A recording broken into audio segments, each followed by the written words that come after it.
नमस्ते मेरे भाई, आप सभी को। आप सभी का मेरे YouTube channel Ram Patel math में बहुत बहुत स्वागत है। आज हम बात करने वाले हैं कि जितने भी बच्चे सीजी एसएसबी शिक्षक भर्ती का एग्ज़ाम देने वाले हैं, और आप सभी को पता होगा कि आपका जो एग्ज़ाम है वो अक्टूबर में एग्ज़ाम है। तो ये हम मान सकते हैं कि हमारे पास अभी 50 दिन का समय बकाया है। इस 50 दिन में हम मैथ को कितना अच्छा बना सकते हैं, मैथ में हम क्या-क्या रूल अप्लाई कर सकते हैं, किस तरीके से मैथ में जो क्वेश्चंस बनेंगे उनमें स्कोर अच्छा कर पाएंगे। तो अगर ये वीडियो आप लोग देख लेते हो तो आई होप, मुझे उम्मीद है कि इस वीडियो से आपको बहुत कुछ सीखने को या बहुत कुछ आगे जो 50 दिन में आपका जो अप्रोच होगा वो आप यहाँ पे अपनी बदल सकते हो, जिससे आप अपना सिलेक्शन कंफर्म कर सकते हो। क्योंकि अगर हम बात करें शिक्षक भर्ती वर्ग 2 में, तो वहां पे मैथ जो है 50 नंबर का पूछा जाएगा। तो उसमें आपको किस तरीके से क्वेश्चंस को अटेंड करना है, कैसे करना है, इन सारी बातों को यहाँ पे हम बात करने वाले हैं। किस टॉपिक को पहले करना है, कौन से क्वेश्चंस को पहले करना है, कौन सी अप्रोच अप्लाई करनी है। तो सभी लोग वीडियो को लाइक शेयर सब्सक्राइब कर देंगे और कमेंट करके बताएंगे कि आपका मैथ किस लेवल का है, कैसे किस तरीके से आपकी तैयारी चल रही है। तो देखो, सबसे पहले हम बात ये करेंगे कि भाई अगर आपने फॉर्म भरा है, एग्जाम आपको देना है, तो आपकी तैयारी, ये हम मान सकते हैं कि 80% आपकी तैयारी हो चुकी होगी। क्योंकि अगर आप ये सोचोगे कि हम अभी तैयारी करना शुरू करेंगे तो भाई 50 दिन में कर सकते हो, ऐसा नहीं कि नहीं कर सकते हो। 50 दिन में भी तैयारी आपकी हो जाएगी अगर आपने पहले से भी बहुत सारी चीजों को पढ़ा होगा। तो यहाँ पे हम ये बात करने वाले हैं कि भैया 50 दिन में मैथ को हम, ये जो तगड़ा शब्द है, तो भैया इस तगड़े को हम और तगड़ा कैसे बना सकते हैं, तो ये आपको इस वीडियो में पता चल जाएगा। तो सबसे पहले मैं एक एक पॉइंट पे बात करूंगा। तो देखो, हमारे पास यहाँ पे क्या है, 50 दिन का जो मैथ का स्ट्रेटजी है, मतलब ये हमारे पास एक अप्रोच होनी चाहिए, एक प्लान होना चाहिए। उस प्लान को हम 50 दिन के लिए कैसे अप्लाई कर पाए। तो इसके लिए मेरे भाई आपको बहुत सारे रूल, बहुत सारे तरीके आपको अपने माइंड में रखना पड़ेगा। किस तरीके से कर सकते हैं, कैसे कर सकते हैं, वो आपको इसमें देखने को मिल जाएगा। और बहुत सारी बातें ऐसी यहाँ पे आपको बताऊंगा कि आपकी जो प्रॉब्लम होगी वो भी शायद इसमें छुपी हुई हो।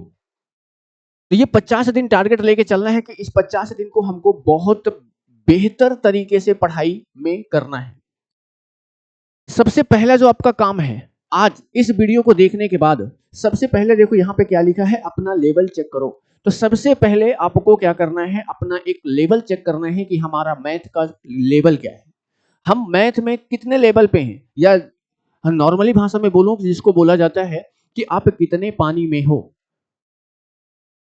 पहला आपको सबसे पहला काम यही करना है कि मैथ में आपका लेवल क्या है। ये आपको खुद आप बता सकते हो, कोई दूसरा इंसान नहीं बता सकता है। आप खुद अपने आप को जानते होगे कि हमारे मैथ में लेवल क्या है, हम मैथ को कितना अच्छे से बना पाते हैं या नहीं। पहली कंडीशन, आपको ये चीज अप्लाई करना है आपको अपने ऊपर खुद। इसके बाद क्या करना है दूसरा, अब यहां पे बात आती है कि अब आगे क्या प्लान बनाएं। तो पहला चीज आपको ये होना चाहिए कि हर क्वेश्चन को 3 कैटेगरी में रखना है। मतलब कोई भी क्वेश्चन है उसको 3 कैटेगरी में आपको रखना है। बोलेंगे सर कैसे रखना है, क्या इसमें कर सकते हैं। तो पहली कैटेगरी क्या होती है कि जब आप किसी भी प्रश्न को देखते हो, तो देखने के बाद क्या पता चल जाता है कि ये क्वेश्चन जो है बन जाता है, यानी ये प्रश्न जो है आता है। तो पहला दिमाग में यही चलना चाहिए कि भैया अगर हमने प्रश्न को देखा है तो प्रश्न को देख के ही हमको पता चल जाए कि ये हमसे तुरंत बन जाएगा। दूसरी बात क्या है, दूसरी बात यह है कि आपको यह पता होना चाहिए कि कॉन्सेप्ट आपको पता है, मतलब क्वेश्चंस का कॉन्सेप्ट आपको पता है, लेकिन उसका जो कैलकुलेशन है वो गलती है। मतलब आपको सॉल्व करने में गलती हो सकती है। तीसरी जो बात है, वो कॉन्सेप्ट ही नहीं आता है। ये 3 चीजों को अपने माइंड में बैठा के रखो। पहला, क्वेश्चन को देखो तो देखते ही पता चल जाना चाहिए कि ये क्वेश्चन हमसे बन रहा है कि नहीं बन रहा। तीसरा, हमको कॉन्सेप्ट तो पता है कि हमको किस तरीके से बनना है, मतलब किस तरीके से इसको बनाना है, लेकिन हम बनाते बनाते इसका कैलकुलेशन गलत कर सकते हैं। और तीसरा क्या है, कॉन्सेप्ट ही नहीं पता है। तो अब आपको करना क्या है, इनको इनको कैसे हम अच्छा कर सकते हैं, इसका प्लान क्या है। तो इसका प्लान ये है कि सबसे पहले आपको क्या करना है, सबसे पहले आपको मेरे भाई मेरे दोस्त यहाँ पे पहले बी को सॉल्व करना है। बी का मतलब जो मैंने अभी यहां पे बताया, कॉन्सेप्ट आता है कैलकुलेशन में गलती नहीं होनी चाहिए, तो पहले जो है बी को क्या करना है, और फिर इंपॉर्टेंट सी टॉपिक को टारगेट करो। इंपॉर्टेंट सी टॉपिक का टारगेट करने का मतलब है कि कॉन्सेप्ट आपको तैयार करो। कॉन्सेप्ट तैयार होगा तो क्वेश्चन गलत नहीं होगा, ठीक है। इसके बाद हम आगे क्या कर सकते हैं, चौथा, अगले 30 दिन के लिए हम एक यहां पे रूल बना सकते हैं कि अगले हमारे पास जो 30 दिन है उसको हम क्या करें, टॉपिक पढ़ो और प्रैक्टिस रोज करो। टॉपिक के बाद प्रैक्टिस करना बहुत जरूरी है। अगर आप प्रैक्टिस नहीं कर पा रहे हो दोस्तों, तो फिर आपका पढ़ाई बहुत कमजोर हो सकता है। सिर्फ टॉपिक कर लेने से मैथ में स्कोर अच्छा नहीं आएगा। आपको मिक्स क्वेश्चंस की प्रैक्टिस करना पड़ेगा, आपको टॉपिक वाइज क्वेश्चंस की प्रैक्टिस करना पड़ेगा, तब जाके आपका मैथ अच्छा बनेगा। क्योंकि हम टॉपिक में क्या करते हैं कि टाइप वाइज क्वेश्चन कर लेते हैं, लेकिन एग्जाम में जो होता है वो टाइप वाइज क्वेश्चन नहीं आता है, कहीं से भी कोई भी प्रश्न आ जाता है। तो उसके लिए पहले हमको प्रैक्टिस करके जाना पड़ेगा। तो उसके लिए हम क्या करेंगे, डेली हमको 1 घंटे कॉन्सेप्ट पढ़ना है। डेली हम जो भी टॉपिक को पढ़े उस टॉपिक का डेली 1 घंटे कॉन्सेप्ट पढ़ना है। कॉन्सेप्ट पढ़ने के बाद 2 घंटे हमको क्वेश्चंस की प्रैक्टिस करना है। 2 घंटे हमको क्वेश्चंस की प्रैक्टिस करना है, और 30 मिनट जो है, जो प्रश्न हमसे गलत हुए हैं उन प्रश्नों को कॉपी करना है। उन प्रश्नों, जैसे हमने मान लो कि 2 घंटे में हमने 40 क्वेश्चन बनाया, 40 में से हमसे 30 क्वेश्चन बन गए, 10 क्वेश्चन हमसे गलत हो गए, तो वो गलत जो हो गए हैं उनको हमको कॉपी करना है, नोट करना है, जिससे हमको पता चले कि ये हमसे क्यों गलती हुआ है। ये आपको एक प्लान बना के चलना पड़ेगा दोस्तों। इसके बाद आपको क्या करना है, अगर आपको जिन बच्चों को प्रैक्टिस करना है, मैथ और रीजनिंग को प्रैक्टिस करना है, तो आप सभी को पता होगा कि छत्तीसगढ़ में यहाँ पे प्रैक्टिस मैथ और रीजनिंग आपको बेहतर तरीके से हमारे राम पटेल चैनल मैथ में आपको मिल जाएगा। तो यहाँ से मैथ की प्रैक्टिस आप कर सकते हो। आप एप्लीकेशन पे जाओगे तो वहां पे बहुत सारे प्रैक्टिस क्वेश्चंस आपके वीडियो पड़े हुई है, तो आप उसको ले सकते हो, देख सकते हो। और जिन बच्चों को वर्ग 2 का अगर आपको करना है, ये वाला जो बैच है हमारा मेरे दोस्त, तो इस बैच में आपको live plus recorded plus practice, ये सारा का सारा इसी बैच में आपको मिल जाएगा, जिसमें आपको अर्थमेटिक एडवांस मैथ और रीजनिंग पूरा बेहतर तरीके से 1 साल वैलिडिटी के लिए दिया गया है। तो आप इसको ज्वाइन कर सकते हो, तैयारी कर सकते हो। अब मेरे भाई क्या होगा, अगला प्लान क्या होगा, सभी टॉपिक में पहले, अब कोई भी जैसे टॉपिक आप उठाते हो, मैथ में दिक्कत आती है, तो सबसे पहले क्या करना है, बेसिक। सबसे पहले आपका कॉन्सेप्ट ये होना चाहिए कि भैया बेसिक चीजों को हमको करना है। बेसिक के बाद क्या होगा, जो एग्जाम लेवल के क्वेश्चंस बनते हैं, जो एग्जाम लेवल के क्वेश्चंस बनते हैं उनको आपको टच करना पड़ेगा, देखना पड़ेगा। प्रीवियस पीवाईक्यू आपको देखना पड़ेगा कि किस तरीके के क्वेश्चंस एग्जाम में पूछे गए हैं। फिर हार्ड क्वेश्चंस करना है, मतलब जो कठिन क्वेश्चन है उनको भी आपको टच करना है, छूना है। क्योंकि जरूरी नहीं है कि अगर 30 क्वेश्चंस आ रहे हैं तो 30 के 30 आपके नॉर्मल प्रश्न होते, इसमें आपके 20 प्रश्न ऐसे होते हैं जो नॉर्मल होते हैं, लेकिन 10 प्रश्न ऐसे होंगे जो आपके थोड़ा सा स्टैंडर्ड लेवल के होंगे, तो उनको आपको टच करना है, मतलब हार्ड क्वेश्चंस को बनाना है। अब इसके बाद क्या प्लान होना चाहिए, रोज 1 घंटे का मैथ का सेक्शनल टेस्ट आपको देना पड़ेगा। मेरे भाई, हम लोग पढ़ाई कर लेते हैं, टॉपिक कवर कर लेते हैं, सिलेबस पूरा कर लेते हैं, लेकिन हम टेस्ट नहीं देते हैं। और जब टेस्ट नहीं देते हैं और एग्जाम में जाते हैं, तो वहां पे हमसे बहुत गलतियां होती हैं, टाइम मैनेजमेंट नहीं होता है, क्वेश्चन छूट जाता है। तो उसके लिए हमको पहले से डेली एक मैथ का टेस्ट देना बहुत जरूरी है, जिससे हमारी तैयारी अच्छी होगी। टेस्ट देने के बाद सिर्फ स्कोर नहीं देखना है। बहुत सारे बच्चे क्या कर देते हैं, टेस्ट दे लिए, बहुत सारे बच्चे क्या कर लिए, टेस्ट दे लिए। आप खुद बताओ, आपके साथ भी आप भी यही करते होगे, टेस्ट आप देते होगे। अब मान लो कि 20 नंबर का आपने टेस्ट दिया, उसमें से आपके 12 नंबर आ गए, आप इसके ऊपर क्या कर दोगे, छोड़ दोगे। यही सबसे बड़ी गलती है कि आपने क्या कर दिया, वही स्कोर देख लिया, 12 नंबर आ गए, आपने छोड़ दिया। ये नहीं करना है, स्कोर नहीं देखना है, आपको गलतियों का क्या करना है, एनालिसिस करना है। आपने यहां पे अगर 8 क्वेश्चन ये गलती किया है, तो इन 8 क्वेश्चन का एनालिसिस करना बहुत जरूरी है दोस्तों, कि ये 8 क्वेश्चन मुझसे क्यों गलती हो गए हैं। ये अगर आप 50 दिन अपने जीवन में उतार लोगे, तो आपका मैथ ऑटोमेटिक अच्छा हो जाएगा, ठीक है। जो क्वेश्चन गलत हुआ है उसे 24 घंटे के बाद फिर से दोबारा आपको बनाना है। अगर टेस्ट आपने दिया है तो 24 घंटे के बाद उस क्वेश्चन को फिर से आप बनाओ, सॉल्व करो, ताकि आपको पता चले कि ये प्रश्न मेरे से क्यों गलती हुआ है। मेरे भाई देखो, प्लान तो हर कोई बनाता है, लेकिन उस प्लान को पूरा कोई नहीं कर पाता है। जो बच्चा अगर पूरा कर देता है तो उसका एग्जाम में रिजल्ट भी अच्छा आ जाता है। तो ये चीज को आपको ध्यान देना पड़ेगा। इससे क्या होगा, इससे आपकी कैलकुलेशन स्पीड और क्वेश्चंस सिलेक्शन पर फोकस करना है। मेरे भाई आपको अपनी स्पीड, जैसे क्या होगा ना, क्वेश्चंस आप बना रहे हो, किसी क्वेश्चन में आपको ज्यादा समय लग गया, लेकिन अगर आप उसी को कल बना रहे हो तो थोड़ा सा अपनी अप्रोच बदलोगे तो क्या होगा, आपकी कैलकुलेशन की स्पीड बढ़ेगी और क्वेश्चन सिलेक्शन पर फोकस हो जाएगा कि हमको किस तरीके से इसको बनाना है। इन बातों को आपको इस जितनी सारी यहाँ पे बातें लिखी हैं, इनको आप जरूर एक बार रीड करना और जरूर मेरी बातों को सुनना और कोशिश करना कि इस चीज को आप कर पाओ। सबसे इंपॉर्टेंट चीज क्या होता है मेरे भाई, सबसे इंपॉर्टेंट बात ये होती है, सबसे इंपॉर्टेंट रूल जिसको हम ये बोल सकते हैं कि क्वेश्चंस देख के सॉल्यूशन याद नहीं करना। मेरे भाई मैंने यहां पे देखा है ना कि बहुत सारे बच्चे क्या करते हैं, मैथ को रट लेते हैं और वहीं पे वो गलती कर देते हैं। दोस्तों, प्रश्न का सॉल्यूशन जो है याद नहीं करना होता है कि ये अब माना x बराबर ये वगैरह वगैरह, ये हर स्टेप याद नहीं करना होता है। आपको क्वेश्चन देखकर अप्रोच, क्वेश्चन को देखकर उसकी अप्रोच, जो उसका बनाने का तरीका है उसको पहचानना है, आइडेंटिफाई करना है कि इस प्रश्न की जो अप्रोच है उसको हम क्या पकड़े।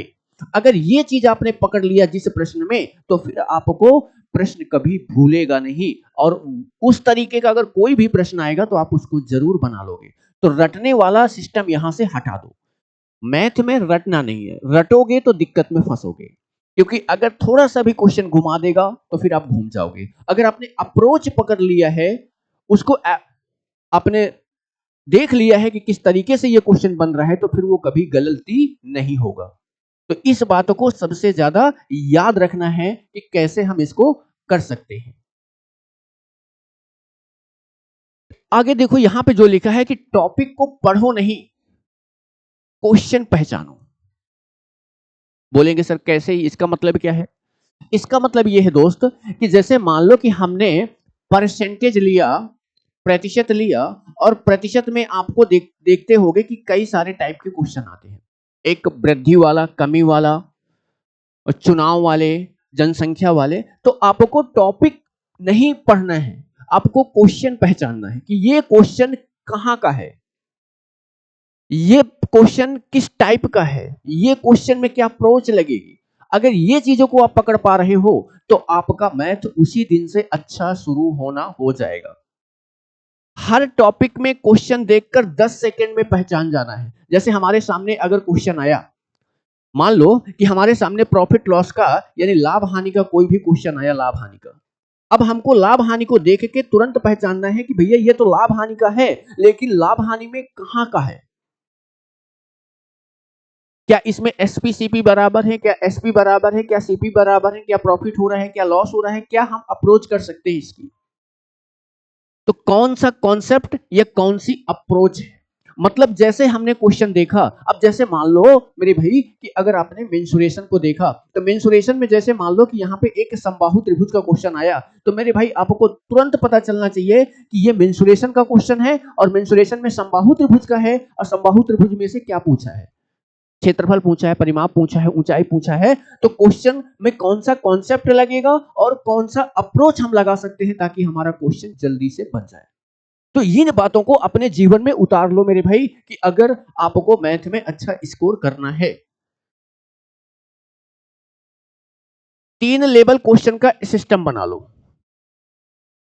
3 लेवल क्वेश्चन का सिस्टम बना लो। पहला क्या होगा, लेवल 1 क्या होगा, कॉन्सेप्ट बिल्डर करना है। मतलब बेसिक क्वेश्चंस आप बनाते रहो, बनाते रहो, बेसिक क्वेश्चंस को 4 बार 5 बार बनाते रहो, तो उससे क्या होगा, आपका कॉन्सेप्ट तगड़ा हो जाएगा। फिर एग्जाम वाले क्वेश्चंस को उठा लो, जो आपके सीजी एसएसबी या व्यापम पैटर्न के अनुसार चल रहे हैं, उनको उठा लो, जिससे आप यहां पे जो सीखा है उसको यहां पे अप्लाई कर दो। फिर चैलेंज वाले क्वेश्चन उठा लो, जो आपको चैलेंज करते हो, जो आपको नहीं आपसे नहीं बनते हो, थोड़े से घुमावदार वाले क्वेश्चन जो पूछे गए हैं एग्जाम में उनको उठा लो। ये क्या हमने यहाँ पे इन दोनों में जो अप्लाई किया है, जो हमने अपना कॉन्सेप्ट बढ़ाया है, बिल्डअप किया है, क्या हम इसको यहाँ पे अप्लाई कर सकते हैं? तो ये चीज आप इसको 3 लेवल में कर सकते हो, 3 लेवल में क्वेश्चन को छांट लो। अब सबसे इंपॉर्टेंट, टेस्ट अगर देना है दोस्त तो एक चीज को ध्यान दे लो, 30 क्वेश्चन अगर दे रहे हो तो एक टाइम सेट करो 30 मिनट का, मतलब चैलेंज करो कि मुझे 30 मिनट में 30 क्वेश्चन का चैलेंज एक्सेप्ट करना है। अब ये सोचो कि आपने 30 क्वेश्चन उठाए, 30 मिनट का समय लिया, तो टारगेट आपका होना चाहिए कि मेरे 25 के मतलब 30 में से 25 मेरे करेक्ट होना चाहिए। जब तक आप कोई भी चीज को फिक्स नहीं करोगे तब तक वो चीज आपके पास नहीं रहेगी। मेरे भाई हमको पहले अपना स्कोर टारगेट करना पड़ेगा कि मुझे 30 में से 25 फिक्स करना पड़ेगा, और वो भी 30 मिनट के अंदर अंदर, मतलब 30 मिनट में। अगला बार जब करो, यानी अगली बार जब फिर से टेस्ट दो, तो वही 30 क्वेश्चन जो होना चाहिए वो आपके 25 मिनट में स्कोर होना चाहिए। इससे क्या होगा, आपका टाइम बचेगा और आपके क्वेश्चंस की जो स्पीड है वो भी बढ़ेगी। जब आप धीरे धीरे अपने आप को बदलोगे, एक दिन में मत बदल लो, धीरे धीरे बदलो। आज जो है हमने 30 मिनट लिया, कल 29 मिनट, फिर 28, ऐसे धीरे धीरे आप करोगे तो आपका जो होगा टाइमिंग, जो आप बोलते हो कि टाइम हमारा ज्यादा लग जाता है, टाइम मतलब एग्जाम में क्वेश्चन छूट जाते हैं, वो इसी वजह से कि आप पहले से करके नहीं जाते हो। अब देखो, हर विद्यार्थी की जो सबसे ज्यादा गलती होती है, आप में से बताना कि आप में से इनमें से कौन सी गलती आपसे होती है। देखो एग्जाम में क्या होता है दोस्त, एग्जाम में हम तो एग्जाम जैसे ही हमको पेपर मिलता है तो हमारा जो दिल की धड़कनें होती हैं वो थोड़ा सा ज्यादा स्पीड के साथ बढ़ना शुरू हो जाती है। ये हर बच्चे के साथ होता है, सबके साथ होता है कि अगर एग्जाम में आप भले ही कितना ही तैयारी करके जाओ, लेकिन थोड़ा सा तो आपका दिल की धड़कनें बढ़ जाती हैं कि यार पेपर कैसे बनेगा, मेरी स्पीड क्या मैं पूरे अटेंड कर पाऊंगा कि नहीं। तो सबसे पहले ये जो गलतियां हैं उन गलतियों को सुधारना है। यहां पे देखो, जैसे क्या होता है, हम क्वेश्चन पढ़ते हैं तो क्वेश्चन में क्या होता है, साइन की गलती हो जाती है, मतलब प्लस की जगह माइनस, माइनस की जगह प्लस लिखते लिखते क्या कर देते हैं, गलती कर देते हैं, फार्मूला भूल जाते हैं। मान लो हमने क्वेश्चन पढ़ा, हमको याद आ रहा है कि यार इसको हमने बनाया है, लेकिन फार्मूला याद नहीं आ रहा कि इसको हम किस फार्मूले से बनाए थे। कैलकुलेशन में क्या हो जाता है, मिस्टेक हो जाता है। जैसे हम यहाँ पे 2 गुणे 2 निकलते हैं तो कभी कभी 2 गुणे 2 हमारा 6 निकल जाता है, हम जल्दबाजी के चक्कर में आगे जोड़ के रख देते हैं और गलत हो जाता है। ये हर बच्चे के साथ होता है, किसी एक के साथ नहीं, सबके साथ होता है। तो ज्यादातर इन गलतियों से बचना है। क्वेश्चन से गलत पढ़ लेते हैं, कभी कभी हम क्या करते हैं, जल्दबाजी के चक्कर में क्वेश्चन ही गलत पढ़ लेते हैं और निकाल कुछ और देते हैं, टाइम हमारा खराब हो जाता है, बनता ही नहीं है। टाइम ज्यादा लग जाता है, मतलब टाइम ज्यादा लग जाता है। आप खुद ही देखते होंगे, किसी क्वेश्चन को बनाते बनाते हमको 2 मिनट, 3 मिनट, 4 मिनट लगा देते हैं, यहाँ पे देखते ही नहीं है। तो ये जो 5 गलतियां हैं दोस्त, इन 5 गलतियों को देख लो कि इन गलतियों को तो करना ही नहीं है। क्वेश्चन को सही तरीके से पढ़ना है, इसके जो चिन्ह होते हैं प्लस माइनस गुणा भाग वाले, उनको सही तरीके से गलतियां नहीं करना है, कैलकुलेशन में गलती नहीं करना है, सही तरीके से उसको बनाना है, क्वेश्चंस गलत रीड नहीं करना है और टाइम ज्यादा नहीं लेना है।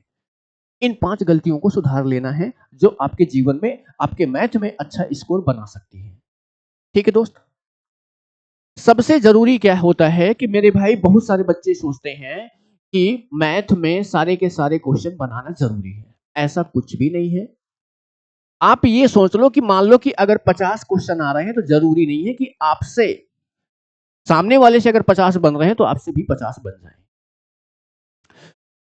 होता क्या है कि सबसे जरूरी बात यह है कि आपको क्वेश्चन को छोड़ना भी आना चाहिए कि हमको किस प्रश्न को क्या करना है, स्किप करना है, कौन से प्रश्नों को हमको स्किप करना है और कौन से प्रश्न को बनाना है। अब ये सोच लो कि मान लो कि एक ऐसा प्रश्न आ गया जो आपके बस की बात नहीं है, आप उसमें लगे पड़े हो, लगे पड़े हो, लगे पड़े हो, बन ही नहीं रहा। उससे क्या होगा, टाइम जाएगा, बाकी जो क्वेश्चन है वो आपसे छूट जाएंगे। तो अगर आप 50 में से 5 क्वेश्चन भी स्किप कर दोगे तो 45 आप बना सकते हो आसानी से। आपको ये बनाना पड़ेगा, ध्यान देना पड़ेगा कि क्वेश्चन को स्किप करना भी होता है।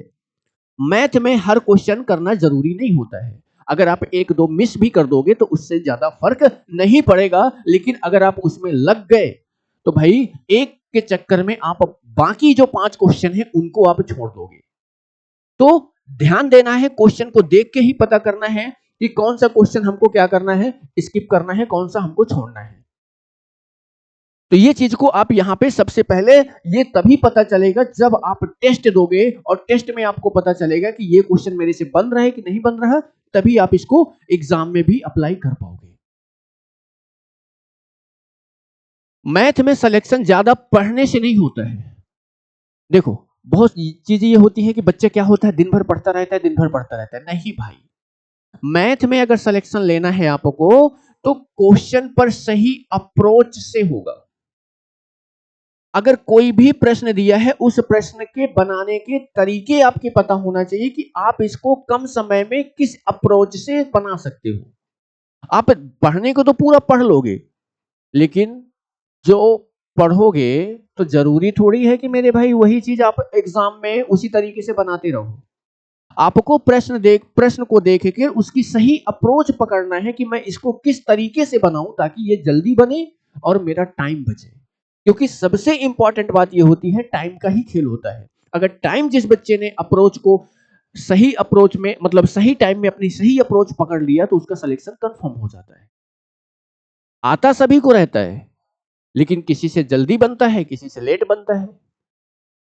तो आपको अपनी अप्रोच को बदलना है कि हम किस तरीके से इसको चेंज कर सकते हैं। यहां पे मेरे भाई ये देखो टेस्ट सीरीज है, जिन बच्चों को ज्वाइन करना होगा तो ये टेस्ट सीरीज ज्वाइन कर सकते हैं यहां पे। और ये जो बुक है, इस बुक में लास्ट के जो आपके एग्जाम के 30 दिन या बोल दो 20 दिन या 30 दिन मैं यहां पे लिख देता हूं। अगर मान लो कि 20 दिन या 15 दिन बचा है और आपको अपना रिवीजन करना है या कॉन्सेप्ट इसमें पढ़ना है, तो इस बुक में पूरा कॉन्सेप्ट लिखा है, पूरी थ्योरी लिखी है, पूरे फार्मूले लिखे हैं, जिससे आपको खोजना नहीं पड़ेगा। पेज पलटाओ, टॉपिक देखो, फार्मूला देखो, ये आपके रिवीजन करने में या जो आपका बोल सकते हो कॉन्सेप्ट को बढ़ाने में, जो डेली 1 घंटा रिवीजन करना है कॉन्सेप्ट का, वो इस बुक से कर सकते हो। तो जिस बच्चे को अगर चाहिए होगा तो ये नंबर है, इस नंबर पर आप ऑनलाइन मैसेज करके ऑर्डर कर सकते हो। और इस बुक का जो प्राइस है वो 380 रुपए इंक्लूड है, सब कुछ इंक्लूड है इसमें। आप इसको ले सकते हो, पोस्ट ऑफिस के माध्यम से आ जाएगी। ठीक है दोस्त, नंबर को ध्यान देना 9519202199। इसमें आपको पूरा थ्योरी, पूरे फार्मूले, चाहे अर्थमेटिक हो चाहे एडवांस हो, सब कुछ लिखा हुआ है। टेस्ट देना हर बच्चे को बहुत जरूरी है। ठीक है दोस्त, और लास्ट में जो बच्चे 2027, ध्यान से सुन लेना भाई, जो बच्चे 2027 को यानी जो आने वाले एग्जाम है और उसके लिए मैथ और रीजनिंग अगर मेरे दोस्त आपको करना है तो आप अभी से अपना तैयारी शुरू कर दो। अभी से अपनी तैयारी शुरू करोगे तो एसएसबी सीजी एसएसबी 2027 के लिए मैथ और रीजनिंग आपको सभी एग्जाम के लिए मिल जाएगा। जैसे आप सुनते आ रहे होंगे कि हॉस्टल वार्डन का आने वाला है, पटवारी का आने वाला है, जो बहुत सारे एग्जाम है जो आने वाले हैं 2027 में, उसकी तैयारी अभी से शुरू कर सकते हो, जिससे आपकी तैयारी और बेहतर हो जाएगी। आप फॉर्म का इंतजार मत करो, आप जो है सिलेबस का इंतजार मत करो। सभी को पता है कि मैथ में क्या होने वाला है। जिसको अगर ये सोचेगा बच्चा कि भैया मैथ में क्या होने वाला है, तो वो फिर एग्जाम उसका क्वालिफाई नहीं होगा, क्योंकि आपको पहले से तैयारी करना पड़ेगा दोस्तों। ये एप्लीकेशन है, इस एप्लीकेशन को आप डाउनलोड कर लो, और जो भी इंक्वायरी अगर जिस बच्चे को जो भी रहे तो इस नंबर पर आप जरूर पूछ सकते हो। और मैथ आपको अगर अच्छा करना है तो एक बार मेरे साथ जुड़कर मैथ को अपना बेहतर बना सकते हो। तो यहाँ पे ये जितना सारा मैंने प्रोसेस बताया है, इस प्रोसेस को आप क्या करो, अप्लाई करो, और मैथ में कोई भी एग्जाम होगा उस एग्जाम में आप इसको बेहतर कर सकते हो। और आप सभी बच्चों को पता होगा कि हमारी जो क्लास है वो लाइव चलती है, प्रैक्टिस सेट भी चलता है, रीजनिंग की भी क्लास चलती है। आपको कोई भी दिक्कत नहीं आएगी। एक बार आप पढ़ोगे फिर दोबारा आपको ज्वाइन नहीं करना पड़ेगा दोस्त। ठीक है, और ये जो बुक लिया गया है तो भैया बुक के बारे में बहुत सारे बच्चों ने अच्छा रिव्यू दिया है, बुक बच्चों को बहुत पसंद आ रही है। ठीक है, जिससे उनका रिवीजन करने में आप खुद देखना कि एग्जाम के बाद जब इसका टीचर भर्ती का एग्जाम हो जाएगा उसके बाद देखना ये बुक के जिन बच्चों का सिलेक्शन होगा वो बच्चे खुद बोलेंगे कि ये बुक हमारे लिए बहुत एक कैप्सूल की तरह क्या किया है, बेनिफिट करेगी। इसका नाम भी वही है कि मैथ थ्योरी कैप्सूल, कि एक कैप्सूल लो और उससे पूरा अपना जो भी समस्या है दूर कर दो। तो ये वही चीज आपके मैथ में काम आ जाएगी। ठीक है मेरे भाई, तो वीडियो को लाइक शेयर सब्सक्राइब कर देना। मेरी बात को आई होप आपको मेरी बात समझ में आई होगी। आपको मैथ में क्या दिक्कत हो रही है कमेंट करके जरूर बताना, फिर इसके अकॉर्डिंग हम कुछ और चीजें आपको बता सकते हैं। ठीक है, धन्यवाद।